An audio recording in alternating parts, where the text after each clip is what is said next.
this works.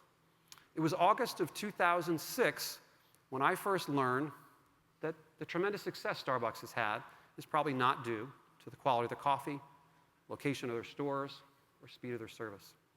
At the time, I was Senior Vice President of Marketing at Aramark Corporation, a big food service company in Philadelphia.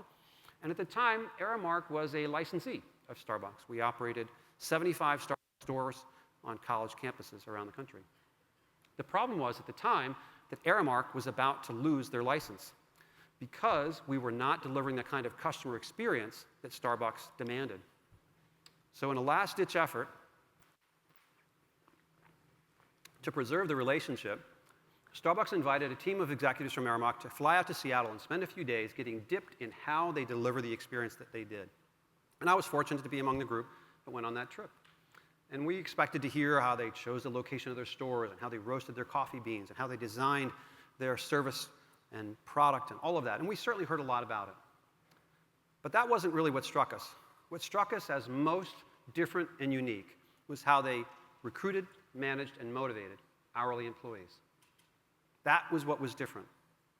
They told us about something called the Little Green Apron Book, which, as the name suggests, was a little book that fit in the pocket of an apron. And inside that book were 5 ways of being. And these were things that employees were expected to demonstrate every day, not just to customers, but frankly to each other, and even more importantly to each other. And inside that book was a description of each way of being, things like being welcoming and genuine and considerate and knowledgeable. And there were 5 little cards, business-sized cards, that had a little description of each of those ways of being on them. And in the back were just blank lines. And they were expected to catch each other in the act of doing these every day. And they would present these cards to one another. Thanks for picking up that shift for me.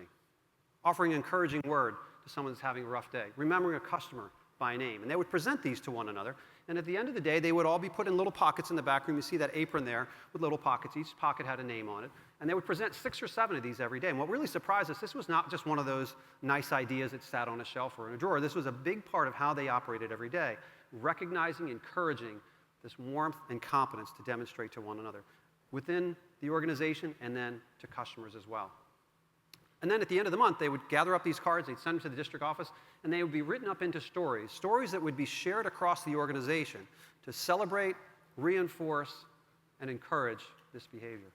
And there was one particular story that stuck with us. It was about a store on the West Coast who had a regular customer named Pete. Now, Pete was an elderly gentleman who'd come in a couple of times a week, have his coffee, read the paper in the corner for an hour or so, and then head home. Everybody knew Pete. They would welcome him when they saw him come in. And this went on for a few years. And then for about 2 weeks, Pete didn't come in. And they started to ask each other, hey, has anybody seen Pete? I think he has a daughter in LA. I think maybe he's visiting her. Maybe he's on vacation. A few more weeks go by, and still no Pete. But then one afternoon, a young woman came in. And she said, does anyone here know a customer named Pete? And they said, sure, we know Pete. Where's he been? Is he on vacation? She said, actually, Pete is my dad. And I'm sorry to say he had a heart attack a few weeks ago, and he passed away. And so I'm in town going through his apartment to put his affairs in order. And I found something in his apartment that really confused me. In his apartment were 2 big bags. And in those bags were Starbucks cups that said things like, have a nice day, come back soon, hope you feel better. And apparently these meant so much to my dad that he couldn't bear to throw them away. So I just wanted to come and thank you for the difference you've been making in my dad's life. That's what we should really be thinking about. We shouldn't be focused so much on data and content. We should be thinking about people and stories and making a lasting difference in the life of our customers and our employees. That's where loyalty comes from. We'll get all the other growth, loyalty, consistency, purchase, repeat along with that. The highest point that we can aim for is make a lasting difference in the life of another person. That's where we get the behavior that we're looking for. It costs us less and is more profitable and causes us to grow. That's what warmth and competence can do for your company and your brand.